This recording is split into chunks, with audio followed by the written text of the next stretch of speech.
Y como cada mes con todos nosotros, siempre un placer contar con Juan Ramón Rayo para hablar de todos estos temas de actualidad que no ha parado esta semana, y sé que tienes una agenda súper dilatada con lo que ha sucedido con Argentina, la economía que no para, así que muchísimas gracias como siempre por tu tiempo y para hablar de todos Nada, estos temas tan candentes. muchas gracias a ti, Héctor, por la invitación. Siempre un placer. Vamos a empezar por uno de los temas que ha sido o que hemos conocido hoy, y es los datos de PMI de Estados Unidos. Luego pasaré y compartiré algún gráfico por aquí en pantalla para que la gente lo pueda ilustrar, pero sobre la base han sido datos que han salido mejores de lo esperado. Tanto el manufacturas, aunque está en zona de expansión de forma muy pírrica, pero mejor de lo esperado, como el de servicios, que ese sí que ha sorprendido claramente al alza, ¿no?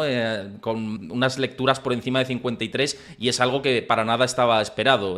Concretamente, no 53, sino 54,8 frente a 51,2 previsto y 51,3 anterior. Los servicios, que sabemos que pesan el 70%, más del 70% de la economía de Estados Unidos, y que parece que esto se calienta. Entonces, aquí vuelve el debate otra vez, que si se calienta la economía, si los salarios por hora llega a un punto en el que se enquistan y están por encima de inflación, o bueno, sí, sobre todo por encima de inflación o en niveles de inflación, y con los precios que estos PMIs también han mostrado que ha habido presión al alza, si la Fed va a bajar tipos de interés este año, porque claro, vemos que ahí puede haber presiones de los precios y por otro lado, aceleración de la economía, a lo mejor se posterga todavía más el debate. No sé qué opinión tienes. Sí, a ver, tenemos datos económicos contradictorios, como casi siempre en la economía estadounidense, pero al final, mirando los indicadores retrasados, lo que vamos viendo es que la economía se mantiene más o menos fuerte y que los precios no están todavía bajo control, entendiendo por bajo control pues un promedio de aumento de precios del 2% al año, que es el objetivo que se marca la Fed. Entonces, claro, estatutariamente, si nos atuviéramos estrictamente a lo que es la política monetaria o a lo que debe ser la política monetaria según los propios estatutos de la Fed, no hay ninguna razón para que la Fed baje los tipos de interés. Como digo, el objetivo doble que tiene la Fed es mantener la estabilidad de precios, 2% de inflación en promedio al año, y maximizar el empleo de carácter sostenible. Bueno, tenemos una tasa de paro prácticamente en mínimos de hace 60 años y tenemos una inflación apreciablemente más alta, hombre, nada que ver con lo de 2022 y parte de 2023, pero en cualquier caso más elevada que el objetivo de la Fed. Entonces, ¿qué buscas bajando tipos? ¿Recalentar más la economía y por tanto acelerar más la inflación? No tiene mucho sentido desde la óptica de estas dos variables.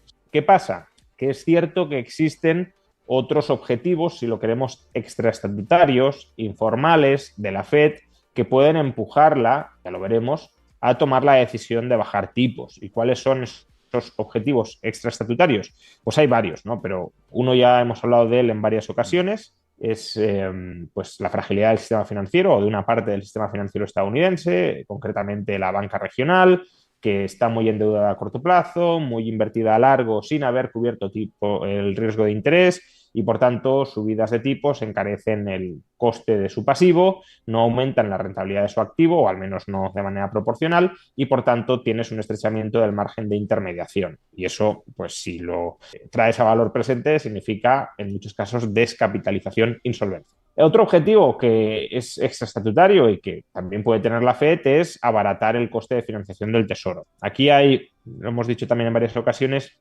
perspectivas encontradas, porque por un lado, claro, a la Fed le interesa que el déficit público futuro sea el más bajo posible. ¿Por qué le interesa que el déficit público futuro sea el más bajo posible? Porque eso contribuye a la estabilidad de precios. Cuanto más alto es el déficit público, más inflación futura se está programando dentro del sistema. Y claro, si un gasto creciente dentro del presupuesto estadounidense está a punto ya de superar el gasto en defensa, es el gasto financiero del Tesoro, pues bajando tipos aliviarías ese gasto financiero, por tanto el déficit futuro y por tanto la inflación futura derivada de ese déficit. Pero por otro lado, claro, si tú le das más facilidad al Tesoro para endeudarse, bajando tipos, puede que el Tesoro diga, pues me bajas el déficit con menores gastos financieros, pues voy a gastar todavía más. Y claro, ahí hay ya lo hemos dicho también en otras ocasiones, si el Tesoro se pudiera coordinar de buena fe, de manera creíble con la Fed, probablemente lo lógico, la decisión consensuada que tomaran sería bajar tipos a cambio de que el Tesoro no abuse de esa bajada de tipos para aumentar más su déficit futuro. Pero como la Fed no puede confiar plenamente en el Tesoro, ni en el presente, ni en el que pueda estar por llegar después de las elecciones presidenciales, pues una forma como de intentar imponer disciplina al Tesoro es mantener los tipos altos o incluso subirlos. Pero, repito, eso puede llegar a convertirse en una bomba de relojería si tú cebas tanto el gasto financiero del Tesoro que al final disparas el déficit y por tanto la inflación futura. Y luego hay un tercer objetivo extraestatutario, si lo queremos, o una función impropia que tiene la Fed, pero que desde luego la ha asumido de manera creciente con el paso de los años, y es que al final la Reserva Federal yo creo que no solo se ve a sí misma como el Banco Central de Estados Unidos, sino también como el Banco Central del mundo, o al menos de la zona monetaria dólar. ¿Y esto por qué es relevante? Pues porque las condiciones económicas fuera de Estados Unidos no están tan pujantes. Si miramos datos de flujos comerciales, intercambios comerciales, de volumen de intercambios comerciales, el comercio mundial está pasando un mal momento. ¿Y por qué está pasando un mal momento? Bueno, pues una posible explicación, probablemente haya otras, pero una de ellas es que el dólar está fuerte. Esto es algo que puede parecer contraintuitivo porque si el dólar está fuerte, las monedas del resto del mundo están débiles frente al dólar y una moneda débil frente al dólar pues facilita, abarata las exportaciones pues, de Eurozona, de Iberoamérica, de diversos países asiáticos hacia Estados Unidos, con lo cual parecería que eso es un estímulo a la exportación y por tanto a la actividad mercantil. El problema es que, si bien esto es cierto, muchas empresas exportadoras, que son empresas, si lo queremos, transnacionales o que tienen presencia en varios países, parte de su financiación la adquieren en dólares, de su financiación para operar, para funcionar, incluso para exportar, ¿no? De su fondo de maniobra. Y claro, si tú encareces o mantienes cara la financiación en dólares, pues estás aumentando los gastos financieros de esas empresas. De modo que lo que ganan por un lado lo pueden perder por el otro. No digamos ya si nos vamos al comercio entre países dejando de lado a Estados Unidos. Es decir, pues no sé, las ventas de Chile a Brasil, las exportaciones. Pues claro, ahí no hay ningún beneficio por la depreciación del peso chileno o del real brasileño, porque se deprecian frente al dólar, pero no se han depreciado entre sí el uno frente al otro, o al menos no por los altos tipos de interés de Estados Unidos. Pero si esas empresas chilenas y brasileñas para exportar sí necesitan financiación en dólares, ahí sí les aumentan los gastos financieros. Y eso, ya digo, contrae o puede contribuir a contraer el comercio internacional. La evidencia que tenemos es que un dólar fuerte se correlaciona con una caída del comercio internacional, con un menor vigor en la actividad comercial global.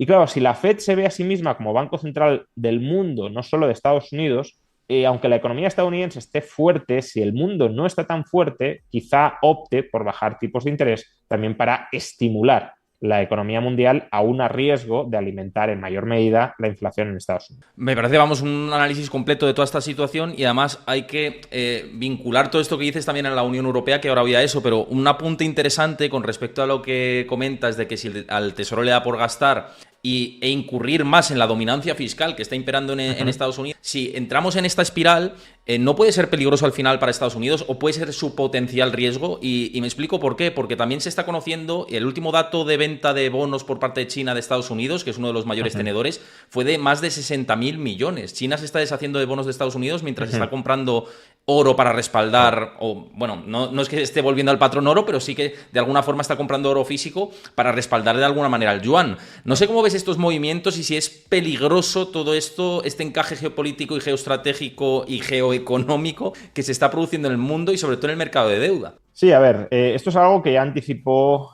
el execonomista jefe de Credit Suisse, Zoltán Pozsar, quien dijo que después de usar el dólar y el euro también, ¿no?, como armas de guerra para sancionar a Rusia, el mundo avanzaría hacia una fragmentación monetaria del patrón dólar a una especie de patrón, no oro, sino commodity, vamos, monedas respaldadas por commodities, ¿no?, por una cesta de mercancías, materias primas más amplia. Que esto, por cierto, es algo parecido a lo que proponía Hayek en la desnacionalización del dinero. Pero bueno, esto es otro tema. Entonces, bueno, tiene sentido que si un país quiere tener una posición abierta, quiere tener poder adquisitivo, digámoslo así, frente al resto del mundo, pues adquiera activos que para el resto del mundo tienen valor. Hoy en día, la moneda internacional de reserva por excelencia es el dólar, pero si tú renuncias a tener exposición a dólares y quieres seguir teniendo una posición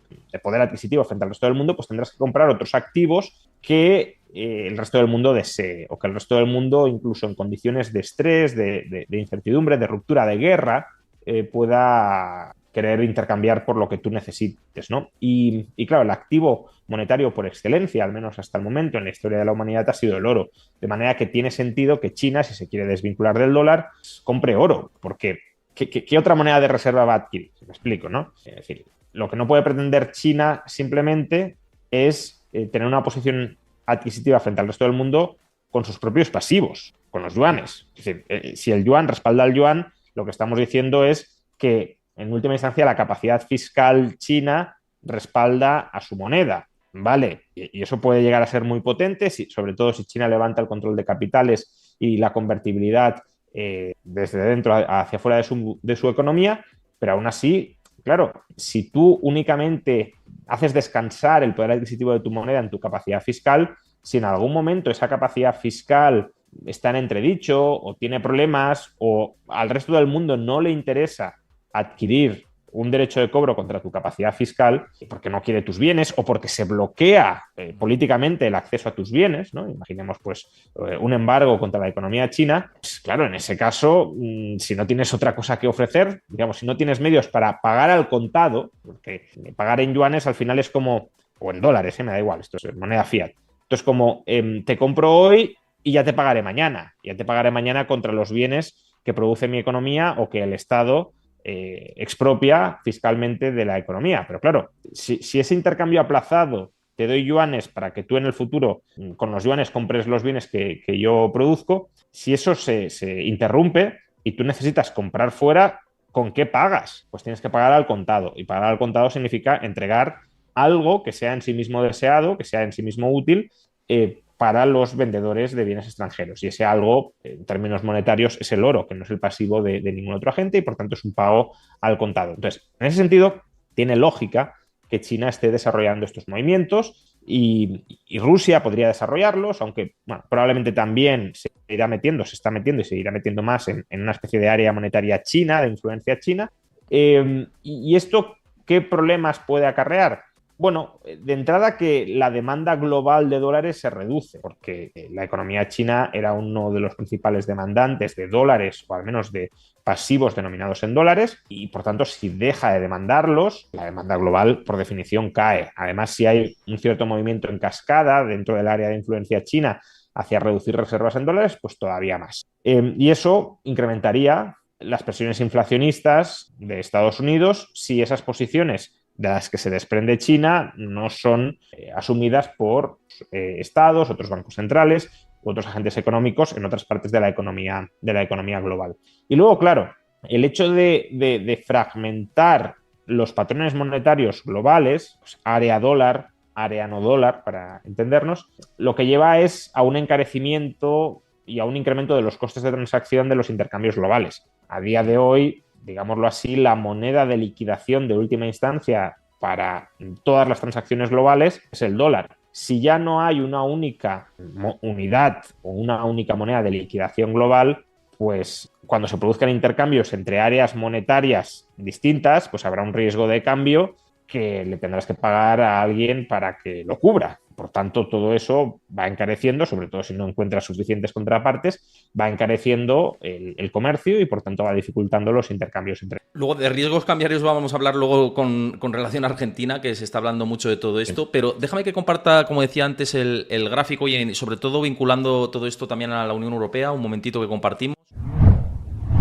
Porque aquí vemos otra vez, este es el documento, el informe de S&P del PMI, el Composite de la Unión Europea, que también ha entrado en zona expansiva después de pasarlo mal durante mucho tiempo y que, bueno, pues otra vez alimenta se va a calentar la economía europea teniendo en cuenta que la inflación aquí está en niveles más bajos que en Estados Unidos, pero que mensualmente sí que es cierto que se está calentando. Entonces, vinculado a todo esto, teniendo en cuenta que la inflación se está calentando y que la Unión Europea parece que está creciendo, volvemos a lo mismo de siempre. ¿Es momento de moverse a activos que puedan estar por encima de ese nivel de inflación, de ahorro, como lo que hemos comentado por aquí muchas veces y que volvemos a comentar, las colocaciones de dinero a largo plazo por parte de Freedom 24 de 3, 6 y 12 meses? Porque aquí nos están dando un 4,27% a 3 meses en euros, 4,85% a 6 meses y 5,82% a 12 meses, ¿no? Teniendo en cuenta este calentamiento de la economía, o que por calentamiento igual es excesiva la palabra, ¿no? Pero Bien. con este rebote de la economía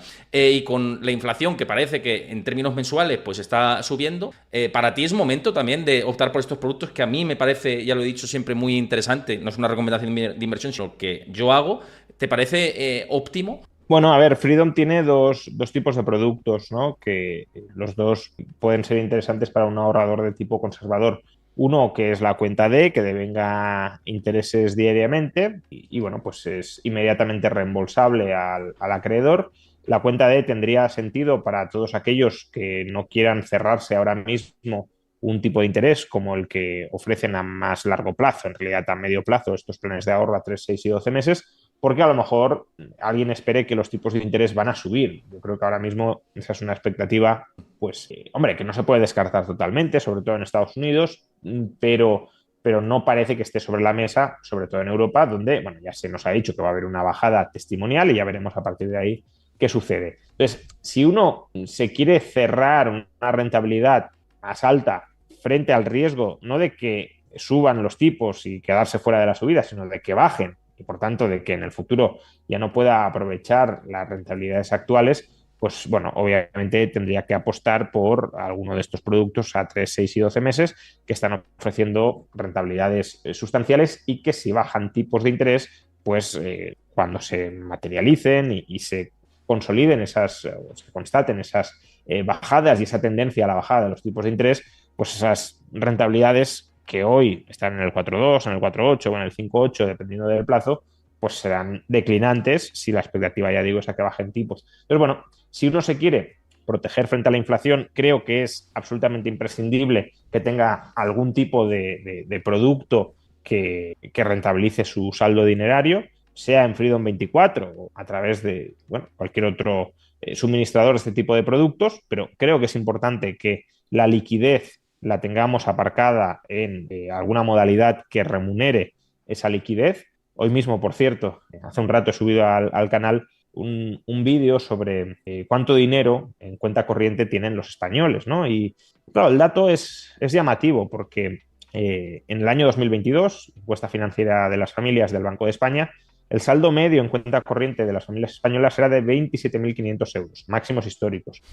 Además, también es máximo histórico cuando lo medimos como porcentaje de los activos financieros totales de las familias. Estamos hablando de casi el 40% de todos los activos financieros de las familias está en cuenta corriente. Pero claro, luego, si nos fijamos en niveles o tramos o rangos de riqueza, lo que vemos es que las familias menos ricas o más pobres son aquellas que tienen un mayor porcentaje del dinero en cuenta corriente, o de sus activos financieros, perdón, en cuenta corriente, ¿no? 2/3 las familias más pobres, mientras que menos del 25% en el caso de las familias ricas. Claro, ¿esto qué significa? Pues significa dos cosas. Primero, que las familias ricas tienen sus activos financieros, sus inversiones, en otros activos financieros más rentables que meramente tener dinero en cuenta corriente, pero además, si como es previsible, de hecho, también sobre esto existe otra evidencia empírica bastante llamativa, si incluso dentro de aquellos activos que pobres y ricos mantienen en liquidez, las familias ricas están obteniendo una mayor rentabilidad sobre esos saldos líquidos porque son capaces o se toman el tiempo o están bien asesorados, me da igual, de encontrar productos que preserven su liquidez y que les paguen una rentabilidad más alta que la que obtienen por esa liquidez las familias pobres, pues entonces, claro, la brecha en términos de rentabilidad global sobre el patrimonio va en aumento. Es decir, la rentabilidad promedio que sobre un patrimonio obtienen los ricos puede ser mucho más alta que la que obtienen los pobres, cuando en principio debería ser al revés, ¿no? Porque cuanto más capital tienes, más difícil es encontrar inversiones que sean muy rentables. Las unidades adicionales de capital las deberías ir dedicando a inversiones progresivamente menos rentables. En cambio, los que tienen poco capital, pues se pueden aprovechar en principio de las mejores oportunidades, por pequeñas que sea, que encuentren. Pero la realidad es que, si bien eso debería ser así, parece que para una misma categoría de producto, las familias ricas obtienen mayor rentabilidad que las familias pobres. Y esto en gran medida es porque, pues, por ejemplo, las familias pobres tienen el dinero en la cuenta corriente de un banco español, que está ofreciendo, no sé, los datos del Banco Central Europeo son muy llamativos, por los depósitos a la vista, que sería el equivalente bancario a la cuenta de Freedom 24, esto es la cuenta de un broker, pero sería el equivalente en términos de disponibilidad del capital. El tipo de interés promedio de un depósito bancario en España es del 0,15, 0,16% o 0,14%. En cambio, la cuenta de Freedom 24, por ejemplo, está pagando el 3,8%. Entonces, claro, si los ricos, la menor liquidez relativa que tienen, la aparcan en productos que renta esa liquidez al 3,8%, y los pobres, la mayor liquidez relativa que tienen, la aparcan en productos que te rentan el 0,14%, pues obviamente solo sobre esa tipología de inversión ya le estás sacando 3,5 puntos porcentuales de rentabilidad extra a los ricos a los pobres. Pero es que además, como digo, si todos los restantes activos patrimoniales, 25% liquidez los ricos, 66% los pobres, si el resto de activos patrimoniales son activos de mayor rendimiento que la liquidez, pues es que claro, esa rentabilidad promedio que logran los ricos por mera sofisticación financiera, no porque, bueno, también podría haber otras causas, pero la sofisticación financiera es muy importante, es decir, el conocimiento financiero, le sacas un diferencial de rentabilidad respecto a las familias pobres, y eso, en lugar de hacer que converja de alguna manera, que se reduzcan las desigualdades de riqueza, no porque los ricos tengan menos, sino porque los pobres tengan más, pues en lugar de hacer eso, mantiene al pobre en una especie de trampa de la pobreza y al rico en un beneficioso proceso de capitalización creciente de su patrimonio. Totalmente. Y además, del tipo medio de depósitos que comentas, yo el otro día sí que saqué un informe del Banco de España y decía que la media de las cuentas remuneradas, que no depósitos, era del 2,3% del último mes. Pero esto es cuentas remuneradas, y aún así estamos hablando de banca tradicional, y que está, bueno, ahí engloba banca tradicional y neobancos también, por eso sube el porcentaje, claro, seguramente. Claro. Pero efectivamente, aún así 2,3%, y tener productos, como en este caso, mismamente 3 meses, 4,27%, pues oye, teniendo en cuenta que te van a bajar los tipos de interés seguramente de manera telegrafiada, lo dijo de Guindos la última vez, Lagarde lo ha confirmado, en el próximo mes de junio, pues estas rentabilidades también irán mermando. Entonces yo creo que merece la pena, tal y como está comentando, claro, Juan Ramón, y como sí comento, sí. No, decía que lo que dices es verdad. Lo que pasa que, primero, ¿qué porcentaje de las familias pobres, digamos, tiene su liquidez en neobancos? Eso lo primero. Es ínfimo, es ínfimo. Claro, entonces, si ya casi todo está en bancos tradicionales que pagan nada, pues ahí no obtienes nada. Y segundo, como dices, bueno, una opción es el plan de ahorro a 3 meses, que es el 4,2% en el caso de Freedom, pero es que la cuenta D, que es un plan de ahorro diario, te venga intereses diariamente y es reembolsable en cualquier momento, te está pagando el 3,8%.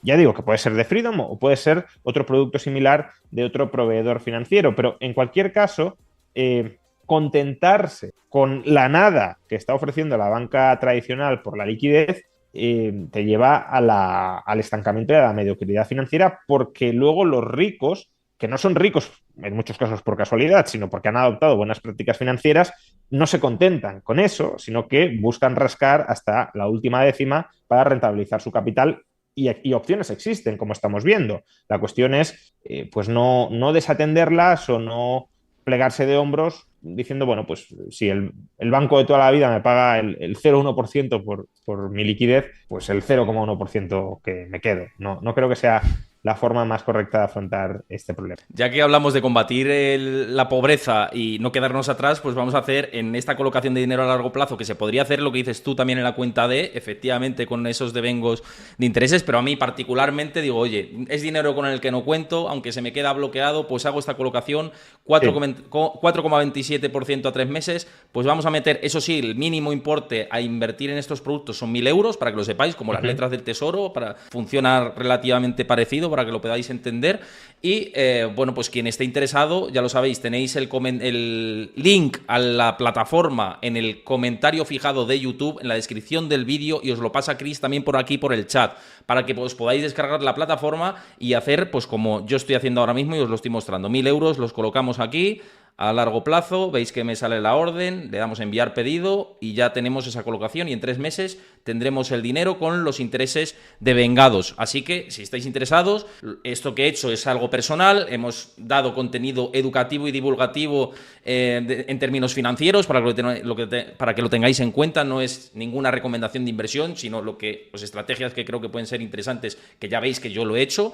Y bueno, pues que también, si lo veis esto desde el vídeo de Juan Ramón Rayo en su canal de YouTube, también él tendrá el link en la descripción del vídeo y en el comentario fijado en el canal, en esta charla que él también publicará. Bueno, viendo este tema, vamos a pasar a otro que también ha estado muy de actualidad y que además te ha ocupado muchos vídeos, ¿no? Que es el tema de Javier Milei, Argentina, la que se ha liado con la crisis diplomática en España. También recordemos que estamos en campaña electoral de cara a las elecciones europeas. Eso quizá también esté influyendo en las retiradas de embajadas y, bueno, estas cosas, que quizás sobre reacciones. Ahora me dices tú qué piensas. Sí, pero además, luego vamos a la parte de la potencial crisis cambiaria que se está hablando, pero te quiero preguntar, porque tú estuviste en la presentación del libro de Javier Milei, tuviste la ocasión de entrevistarle, me vi esa entrevista, muy interesante desde el punto de vista económico, y luego pues parte de este jaleo que se ha montado también ha activado a gran parte de la ciudadanía de corte más izquierdas, ¿no?, en nuestro país, pero también a la parte liberal, ¿no?, porque al final Javier Milei acudió a un meeting, ¿no?, que era de un partido que es una amalgama de derechas, se encuentran incluso gente liberal cada vez menos, pero ahí hay de todo, ¿no? Hay conservadores, gente que es falangista, y luego pues que compartió escenario con alguien tan sumamente proteccionista como Marine Le Pen, que es claramente lo más antiliberal que existe, y compartió ese esquema. Quería preguntarte si ves que se le puede criticar esto a Javier Milei desde un punto de vista del liberalismo, ¿no? Porque está muy dividido el mundo liberal en Twitter, y yo lo entiendo, porque en parte yo aquí me mojo y es verdad que seguramente me caigan palos. Me parece sumamente criticable el hecho de, sobre todo para su imagen, porque ahora tiene excusas para que digan Javier Milei es un ultraderechista, es de derechas, es un extremista, etcétera, ¿no? Entonces, ¿cómo ves esto? Bueno, yo en la entrevista que le hice el pasado viernes, la última pregunta que le formulé fue esta, ¿no? ¿Qué pretendía con su participación en el acto, en el evento de Viva 24 de Vox, o por qué participaba, cuando, como bien dices, la mayoría o la totalidad, si lo queremos, de participantes en ese acto no son liberales? Pues habrá que no estén en demasiada tensión con el liberalismo, pues pueden ser conservadores, que a lo mejor promuevan ciertos valores que no son del todo incompatibles con una sociedad liberal, siempre y cuando no se impongan desde el Estado, etcétera. Pero los hay otros muchos que claramente defienden instrumentalizar el Estado para imponer su visión moral e incluso para intervenir de manera muy activa en la economía. El caso de Le Pen, además, es bastante llamativo, porque Javier Milei, desde un punto de vista económico, es liberal libertario, y desde un punto de vista moral es liberal libertario, pero lo podríamos entroncar en una corriente que se llama paleolibertarismo, es decir, una especie de libertarismo conservador que enfatiza también la lucha por ciertos valores tradicionales, no a través del Estado, pero sí considera que una sociedad, bueno, o incluso que una sociedad libre, sin Estado o con mínimo Estado, tendería a algunos de esos valores más tradicionales, ¿no? El caso quizá más claro sea el derecho al aborto, sí o no. Pues Javier Milei es una persona que, siendo libertaria, se opone al derecho al aborto. Ya hemos hablado en alguna ocasión sobre esto en tu canal, de hecho. Depende de cuál sea tu concepción de la persona, cuándo empieza la personalidad y, por tanto, cuándo comienza un ser humano a tener derechos frente a terceros. Pues si comienza con la concepción, obviamente no lo podrás matar, porque el derecho a la vida prevalece sobre cualquier otra consideración. Si en cambio consideras que la personalidad o el estatus de persona frente a la ley empieza más tarde, a los 6, a los 9, a los 3 meses, pues hasta entonces ese nasciturus no tendrá derechos y se le podrá incluso matar, abortar, ¿no? Pero bueno, esto es simplemente una nota al margen, porque Le Pen En materia económica ya sabemos que está muy distante de Javier Milei. Proteccionismo, activismo estatal, empresas públicas, campeones nacionales, bueno, todo lo que detesta Milei y contra lo que ha combatido en Argentina, que es el peronismo. Pero es que en materia de aborto, Le Pen ha votado a favor de incluir el derecho fundamental al aborto dentro de la Constitución francesa. Con lo cual, incluso aquí, en temas no económicos, hay una visión muy opuesta entre Milei y Le Pen. Entonces, ¿qué sentido tiene que Milei participe en este acto? A mí lo que me contestó en la entrevista fue, bueno, la gente lo ha interpretado como lo ha querido interpretar, pero si uno escucha la respuesta, básicamente Milei no dice en ningún momento que participe por afinidad ideológica. Desde luego no dice que no tenga afinidad ideológica, pero da dos motivos por los cuales participa en este acto y ninguno de ellos es por afinidad ideológica. Si a mí me preguntaran por qué participas en un congreso liberal, diría pues que compartimos valores y obviamente voy a defender los valores liberales. Milei en ningún momento dice eso. Lo que dice es, participo en este acto, primero, por amistad y lealtad hacia Santiago Abascal. Eso es un componente personal, no político o ideológico.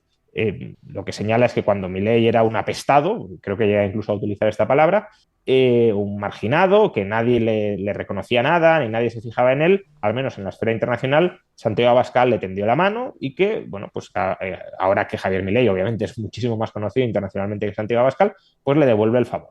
Ese es el primer motivo. Nos podrá gustar más o menos, podremos pensar que se entremezclan elementos personales de elementos políticos que habría que separarlos. Subordinar la agenda ideológica a los sentimientos personales no suele terminar bien, pero bueno, hasta cierto punto el trato personal que yo he tenido con Milei no es que sea muy grande y por tanto tampoco puedo como ser muy categórico al respecto, pero sí me ha parecido que es una persona tremendamente leal hacia aquellos que han sido leales hacia él y que antepone la lealtad a prácticamente cualquier otra consideración. Entonces, bueno, yo creo que eso es no justificable, pero al menos sí hasta cierto punto comprensible que, oye, nos llevamos muy bien, tú me ayudaste mucho, ahora me pides el favor de vuelta y yo te lo devuelvo. El segundo motivo que da Milei creo que sí que es mucho más discutible y es que las derechas no se tienen que pelear entre sí, aunque tengan muchos puntos en oposición y no haya un gran acuerdo,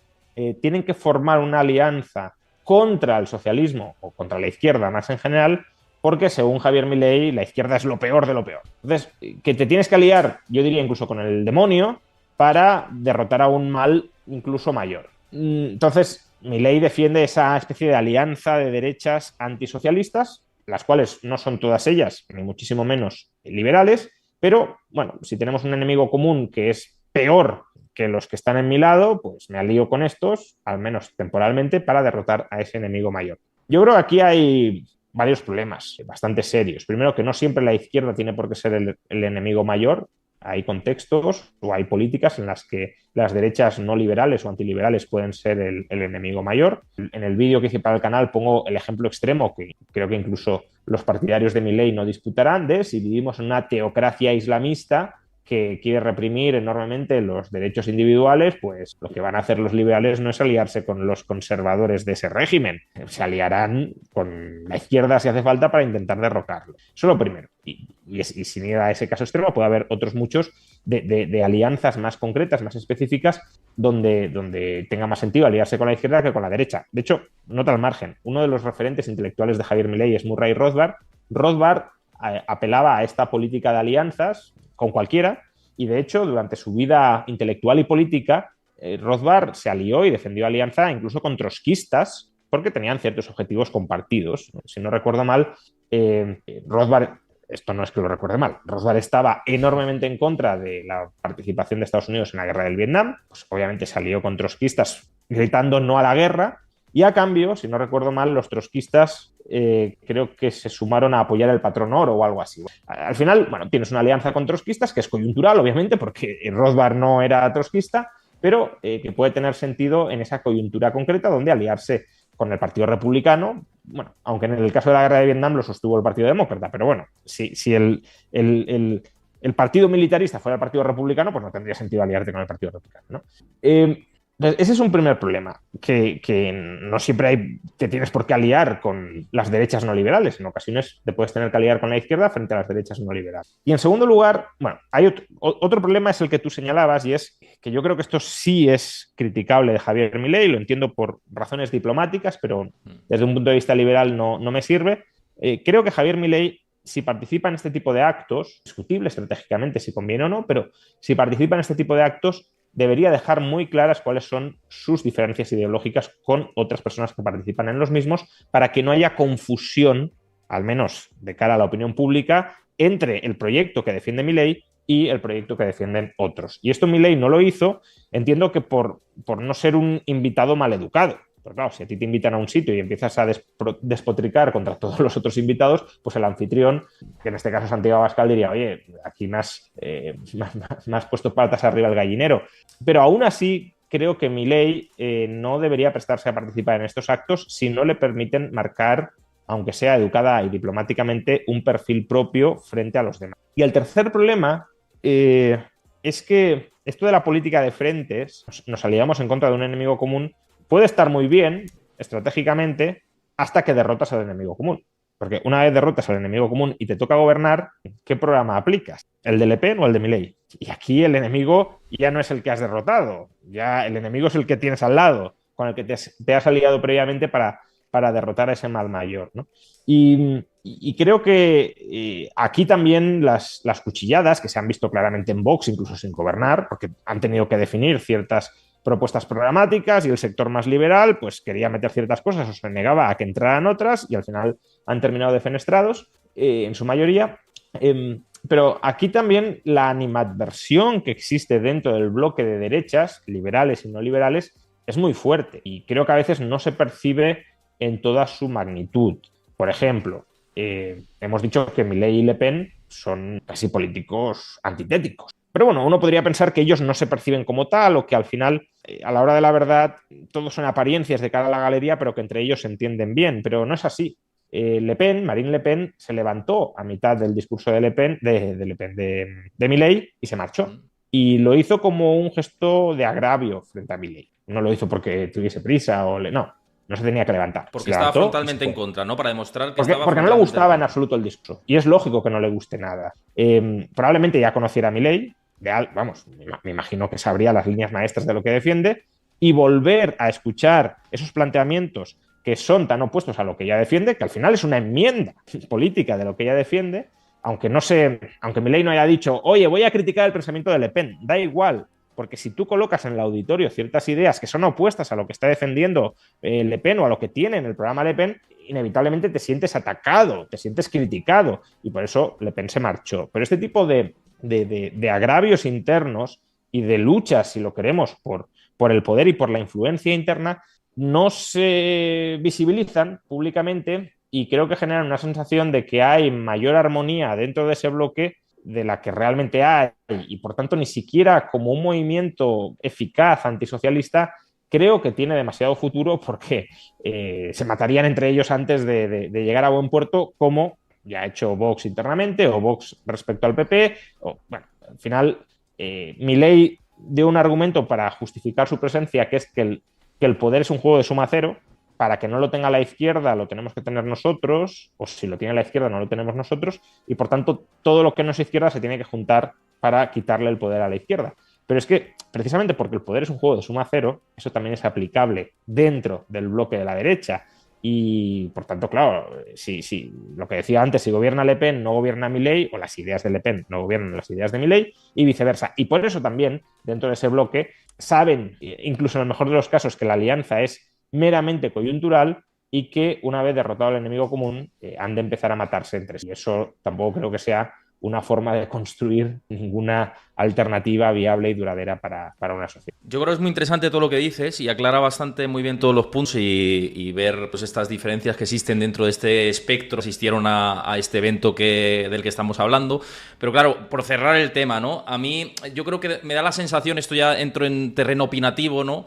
Pero de que la política de Latinoamérica no funciona igual que la europea y puede haber ahí determinados vacíos a la hora de él interpretar lo que es correcto o lo que no, o no sé si no lo mide y le da igual, o no sabía los efectos que podía causar todo esto, porque incluso mismamente los discursos que está teniendo contra el socialismo, que realmente, y lo hemos comentado aquí en el canal, lo más correcto sería decir el control estatal o el estatismo, Sí. porque no es lo mismo el socialismo de Venezuela que la socialdemocracia que hay en muchos países europeos, y eso yo creo que él tiene que ser consciente, pero igual que el socialismo o comunismo, entendido como tal de forma teórica, es criticable desde el punto de vista liberal, ¿por qué no dice también el fascismo es nuestro enemigo? Y el Bueno, nacionalismo y él sí dice que el fascismo es nuestro enemigo, lo mete dentro de las ideologías colectivistas, incluso te dirá, yo ahí tengo cierta discrepancia, pero bueno, te dirá que el fascismo es un tipo de socialismo.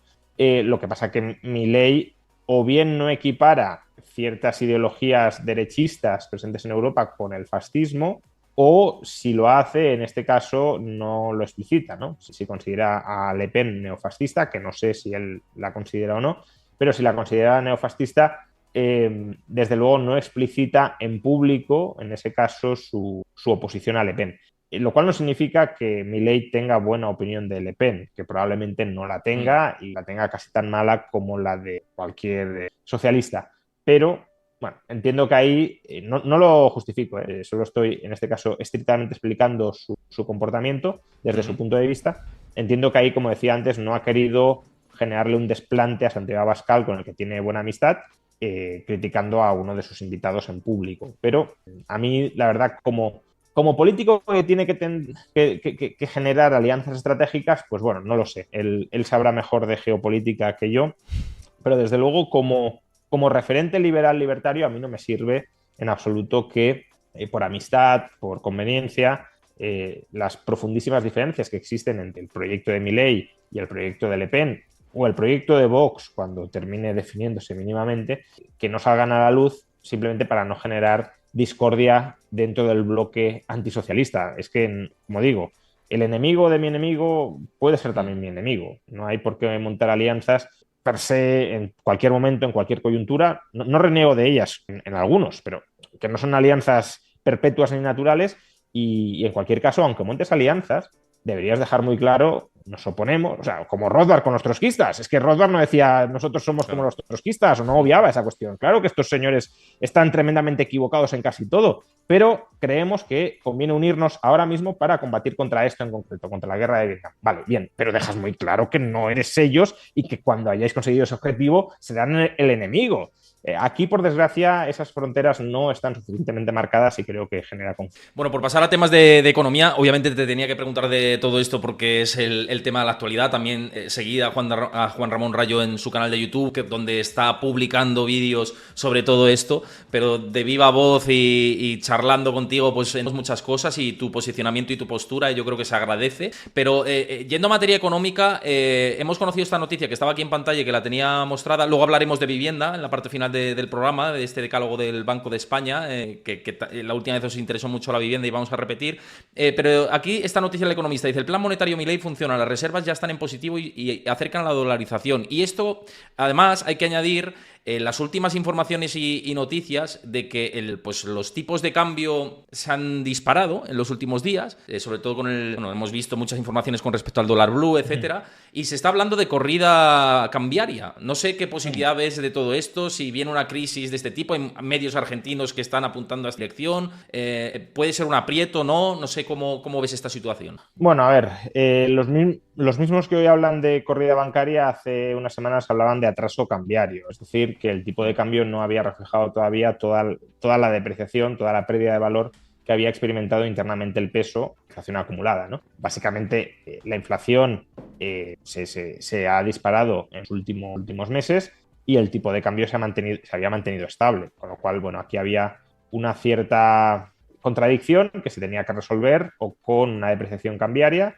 o con un ajuste de precios internos. Yo no tengo todavía claro cómo se va a resolver. Parece que el ajuste cambiario en el mercado financiero está ganando peso. Por si uno mira la fuerte depreciación que ha experimentado el peso en los últimos días, está claro. La cuestión es por qué ahora se ha depreciado, es decir, qué ha cambiado para que ese atraso cambiario se desatrase, ¿no? Se actualice. Y Y no tengo una explicación, como creo que no la tiene nadie muy definitiva, porque al final en los tipos de cambio, bueno, cualquier precio influyen multitud de factores, pero si prestamos atención a lo que ha cambiado en las últimas semanas, en la última semana, y que puede haber influido en el precio, podemos tener ciertas pistas, ¿no? Lo primero es que Milei ha reducido de manera muy agresiva, y eso en parte está bien, o sea, está bien, es muy necesario, pero con cuidado. Y creo que se pueden haber dado algún paso en falso. Ha reducido de manera muy intensa los tipos de interés a los que el Banco Central remunera las reservas de los bancos argentinos. Cuando Milei llegó al poder estaban en el 133% y ahora mismo están en el 40%. En menos de 6 meses los tipos de interés han caído a menos de un tercio del nivel que tenían. Claro, esto está muy bien porque el Banco Central pagaba esos intereses, es lo que se llama déficit cuasi fiscal, pagaba esos intereses creando nuevos pesos, con lo cual inflabas la oferta monetaria futura. Pero al mismo tiempo, si tú bajas mucho el tipo de interés al que remuneras las reservas en pesos y la inflación no ha bajado suficientemente, la expectativa de inflación no ha bajado suficientemente, tú montas tipos de interés reales negativos y eso induce a los bancos o a los argentinos a dar el salto al dólar y eso podría explicar parte de la depresión. Luego, claro, si se generaliza la expectativa de que hay un atraso cambiario y de que, por tanto, hay que depreciar no solo el tipo de cambio de mercado, sino el tipo de cambio oficial, yo creo que por eso también Milei era tan rotundo durante tanto tiempo de que no había atraso cambiario para influir en esas expectativas. Lo que sucede, por ejemplo, es que los exportadores que cobran en dólares y tienen que liquidar esos dólares en el Banco Central a cambio de pesos, pueden retrasar la liquidación, y lo están haciendo, esperando que el Banco Central devalúe el peso y, por tanto, cuando liquiden los dólares les den más pesos de los que les daría hoy si los liquidaran ahora. Y claro, si tú retrasas la liquidación de dólares, pues eso añade más presión al tipo de cambio, ¿no? Deprecia todavía más el tipo de cambio de mercado en Argentina. Luego también hay otros elementos que pueden haber influido. Yo, bueno, no lo sé. A este elemento no le doy tanta importancia, pero ciertamente la podría tener. Algunos argentinos críticos con el gobierno de Milei sí se la dan, y es pues el conflicto diplomático con España, en la medida en que pueda haber enturbiado inversiones españolas hacia Argentina, también reduce la demanda futura de pesos, la solidez futura de la economía y, por tanto, bueno, pues enturbia o genera más incertidumbre sobre la capacidad que tenga Argentina para salir del agujero.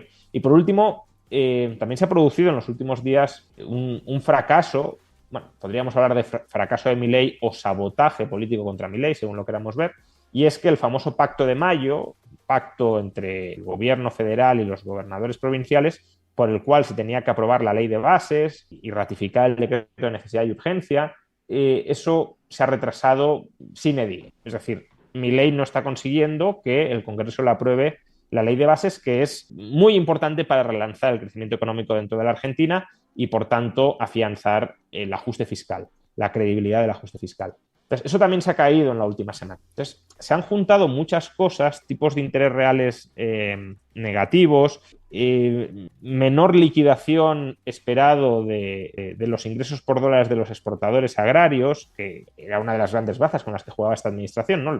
Las cosechas y la liquidación de las cosechas, la ley de bases que se sigue bloqueando, paralizando en el Congreso, el conflicto diplomático con España, y todo eso, pues, bueno, puede haber influido en el precio tanto de los bonos, el riesgo país ha subido, como del peso, que se ha depreciado en el mercado frente al dólar.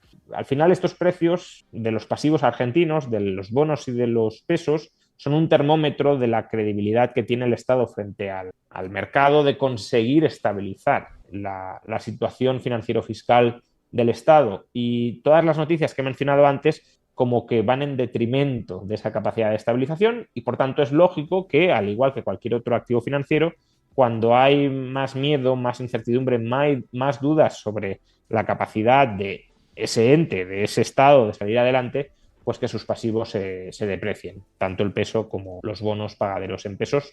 Creo que queda bien esta parte y explicada y vamos a ver cómo evolucionan los acontecimientos. No sé qué tal vas de tiempos, porque quería charlar del tema de la vivienda. No sé si podemos conversar unos minutos. Unos minutos, sí. Claro. Unos minutitos, que nos hemos enredado bastante con esta parte de los temas diplomáticos y todo esto que está ocurriendo.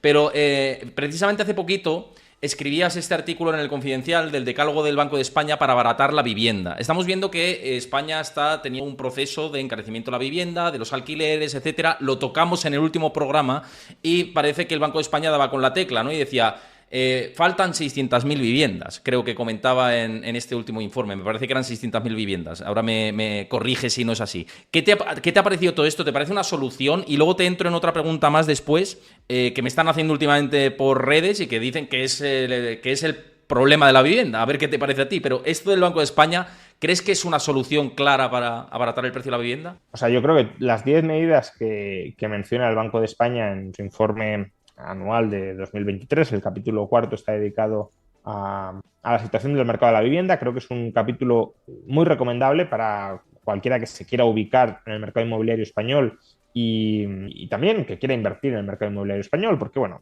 muestra que no estamos muy probablemente ante ninguna burbuja inmobiliaria, los indicadores de burbuja no apuntan hacia ella, no hay sobreendeudamiento de las familias, no hay crédito laxo por parte de los bancos, entonces estamos ante un desequilibrio fundamental entre oferta y demanda. La oferta de vivienda está creciendo muy por debajo de la demanda de vivienda, demanda especialmente concentrada en grandes ciudades y derivada no solo del aumento de la población, sino del aumento del número de hogares, ¿no? Este es un problema de estructura demográfica. Antes en un hogar podían vivir 3 o 4 personas, si ahora en un hogar vive una persona o 2 personas, pues necesitamos el doble de hogares, el doble de viviendas que antes para dar acomodo a esos mayor cantidad de hogares, ¿no? Entonces, bueno, el Banco de España plantea hasta 10 medidas para abaratar el precio.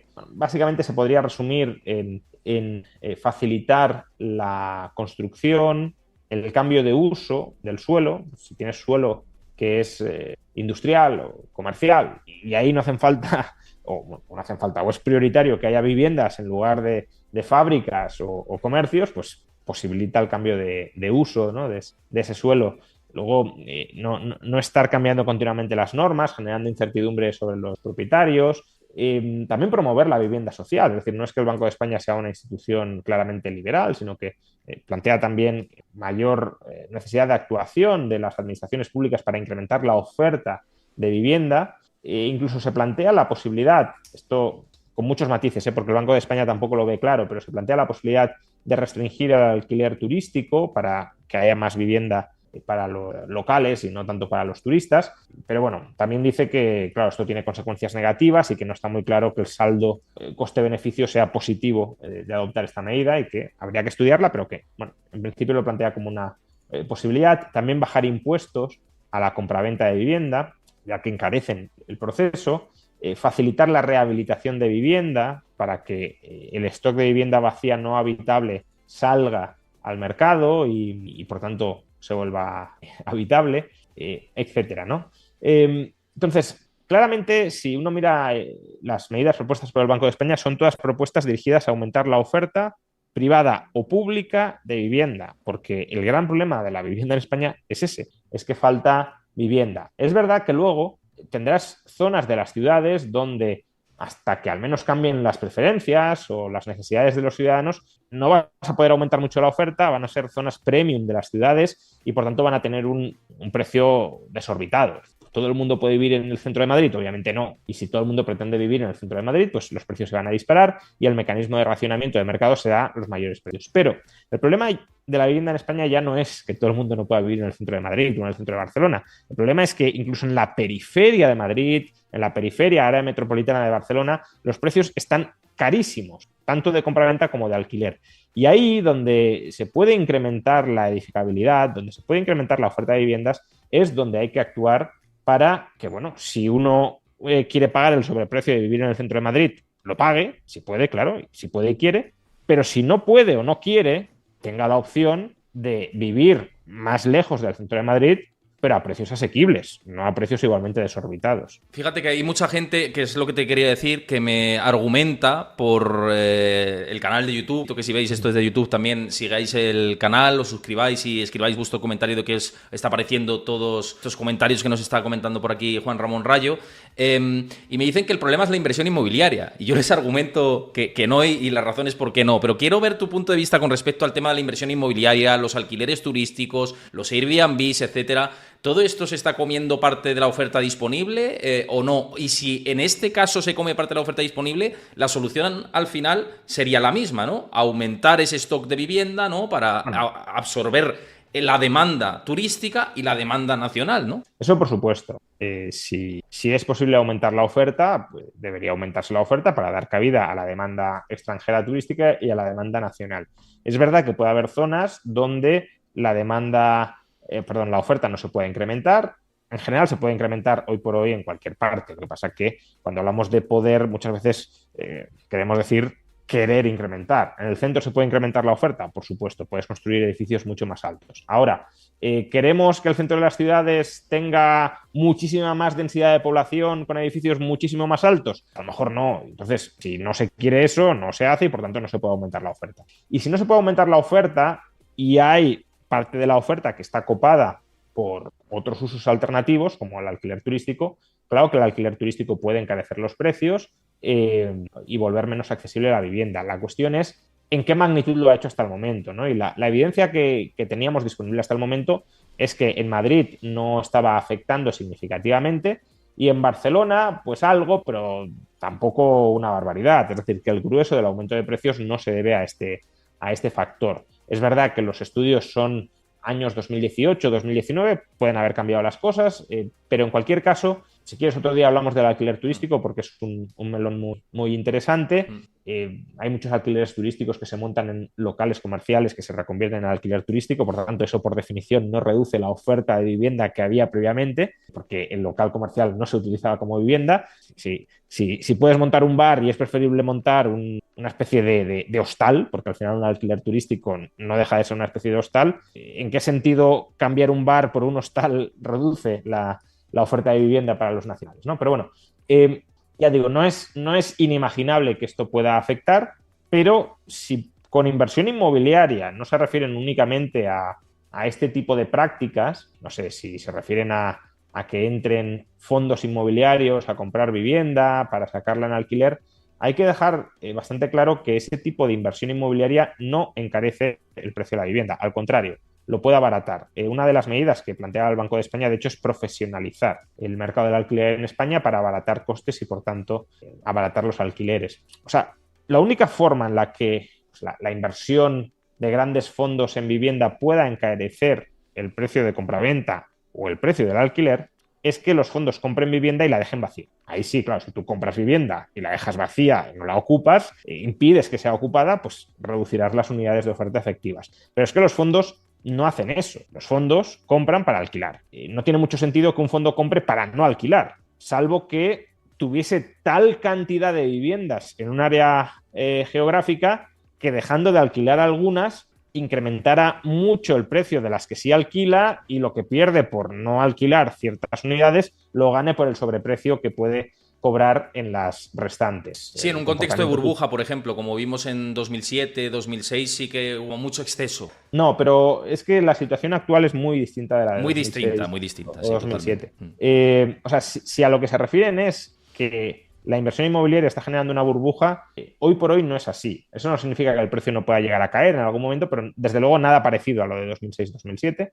porque hay un hecho diferencial clarísimo, y es que en el año, o hasta el año 2006-2007, el alquiler no se disparó de precio. Sí, fue aumentando un 3, un 4% al año, pero más o menos conforme a la inflación. Lo que se disparó fue el precio de compraventa, y por eso la relación entre el precio de la vivienda y el precio del alquiler se fue por las nubes. Es decir, al comprar una vivienda estábamos pagando 30 o 33 años de alquiler por adelantado, un PER, el equivalente al PER de la vivienda, ¿no? De 33. Ahora mismo esa situación no se ha dado. De hecho, ha habido muchos años en los que el precio del alquiler ha subido más que el precio de la vivienda. Y cuando se te encarece el precio del alquiler tanto, eso es señal de que falta vivienda para ser habitada, porque es decir, quien está dispuesto a pagar un alquiler alto es gente que habita en esa vivienda. Por tanto, si alguien dice, yo estoy dispuesto a pagar un alquiler de 1.500 euros, pues lo que está diciendo es, no cuento con alternativas equivalentes más baratas para residir y prefiero vivir en este inmueble pagando 1.500 euros a no pagar los 1.500 euros. Pero claro, eso es porque falta oferta alternativa, porque si tuvieras un piso al lado que te cobrara 1.000, pues te irías al piso al lado. Entonces, si los alquileres van subiendo, no es porque haya gente que los compre o que compre el derecho a alquilar para luego revenderlo con expectativas burbujísticas. No, eso lo puedes hacer con la compraventa. Compro un piso porque aunque yo no estoy dispuesto a vivir en él o yo no pagaría este precio para vivir en él, creo que vendrá otro que me lo comprará a un precio 2 veces mayor. Por tanto, bueno, pues vendrá otro tonto que me compre a un precio aún más alto que yo he pagado por comprar el piso o el inmueble.